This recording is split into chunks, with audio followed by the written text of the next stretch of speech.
After a brief time away from the genre, Shinji Mikami returned to horror in 2014 to direct The Evil Within. The brutal and uncompromising third-person shooter tells the story of Sebastian Castellanos as he enters the mind of a psychopath through a machine called STEM.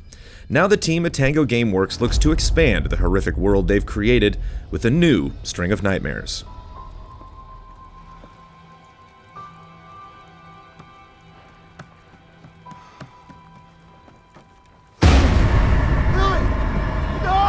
You didn't save me!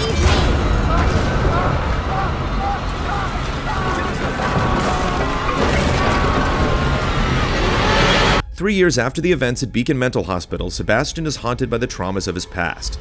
The terrors he faced inside STEM, the disappearance of his wife Mira, and the death of his daughter have left him in a wretched state. He's offered a chance at redemption by his old partner Julie Kidman, who's an agent at an organization called Mobius. It turns out that Sebastian's daughter Lily is actually alive and has been used by Mobius to power a new STEM system called Union. It's up to Sebastian to infiltrate Union and rescue Lily by any means necessary. You connected Lily to that machine? The world shaped from STEM is unsettling, ominous, and absorbing. The anticipation for what's around each corner is enough to propel you forward in spite of the fear of what evils lurk in the shadows. The sinister atmosphere is relentless as settings shift from a haunting mansion filled with a killer's perverse artwork to murky forests teeming with rabid demons. Union is a radically different place from Beacon. The small idyllic town is littered with cozy houses, abandoned gas stations, and narrow alleys. At certain points in the game, opportunities arise to freely explore large open areas rife with hidden resources and side quests. Safe houses can be used as staging points for supply runs, and a quick coffee break restores lost health. The momentum can slow down during these long periods of item retrieval, but these sections still manage to feel tense, due in part to the dynamic encounters. Ambushing lone monsters in back alleys, creeping through abandoned trains to stock up on resources, and confrontations with a mysterious ethereal being contribute to a sense of unpredictability at every turn.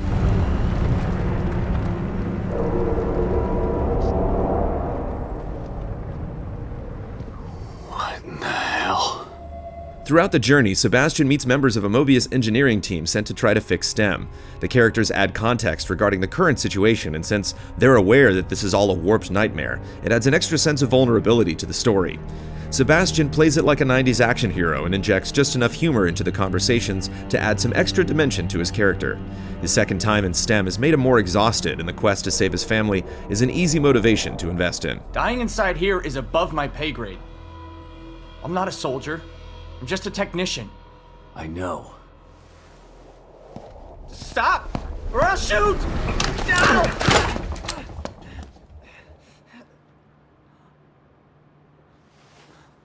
A soldier would have taken the safety off.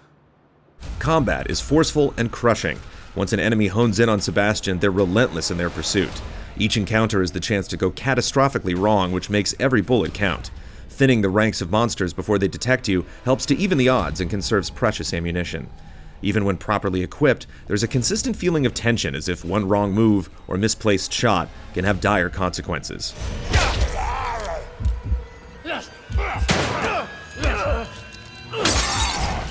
Shooting enemies in the heat of the moment can be challenging, especially during the first few chapters. Headshots are vital, dealing considerably more damage as they deliver an appropriately viscous explosion of brain matter. However, the monsters don't make it easy with their erratic movements, and when they get close, the field of view can be disorienting. Shotgun blasts obliterate enemies in close proximity, and the knife can be used as a last-ditch effort to conserve ammo. The crossbow returns with a variety of options like the shock bolt that can stun enemies, or explosive bolt that can take out small groups. There are a few other weapons that we won't spoil, but the small selection makes each one significant.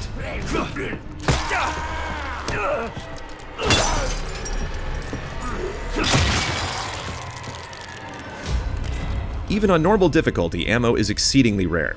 Crafting is the primary way to acquire more, encouraging exploration and dangerous supply runs. Additionally, weapon parts can be used to upgrade each weapon's damage, clip capacity, reload speed, and fire rate. Lastly, killing enemies and finding hidden stashes of green gel can be used to upgrade Sebastian's abilities like health, stamina, and melee damage. This is done in a separate hub area reminiscent of Sebastian's former office at the police department. The enigmatic nurse Tatiana returns to apply each upgrade and remains gleefully fascinating. Frequently returning to chat with her provides supplementary layers to the mystery of STEM. Detective Castellanos, what a pleasant surprise. Welcome back. You again? How are you here? I could ask you the same question. Stealth plays a critical part of nearly every fight. Properly executing a sneak kill is satisfying, eliminating most creatures in gory fashion. Upgrading perks in the stealth tree adds bonuses to speed and new abilities like cover takedowns that can make it easier to silently dispatch numerous targets. Other tools like bottles can be thrown as distractions, and the harpoon bolt is a long-range alternative to quietly eliminate foes. Sneak attacks are also a great way to initiate fights with stronger adversaries, dealing a large amount of damage and creating small windows of opportunity for follow-up attacks. There are a few minor problems that appear throughout the game's 17-hour runtime. Frequent texture pop-in can distract from the beautiful visuals, enemies clip through surfaces on rare occasions, and there's a short delay when trying to pick up certain items. However, the world is so immersive that these problems are easy enough to overlook, and they never hamper the proceedings. Beating the game unlocks a variety of rewards like extra costumes and harder difficulties. There's also a new game plus where you retain items, upgrades, and collectibles, allowing you to continue searching for secrets you missed on your first playthrough. Just like before. The Evil Within 2 is a ruthless nightmare that constantly challenges. The unsettling atmosphere contributes to a sense of unpredictability, and the unrelenting combat constantly takes more than it gives.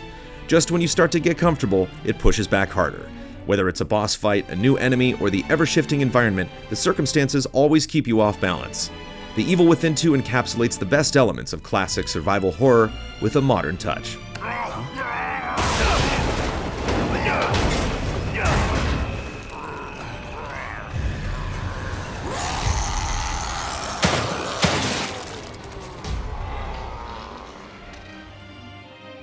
Easy Allies reviews are made possible by generous viewers just like you.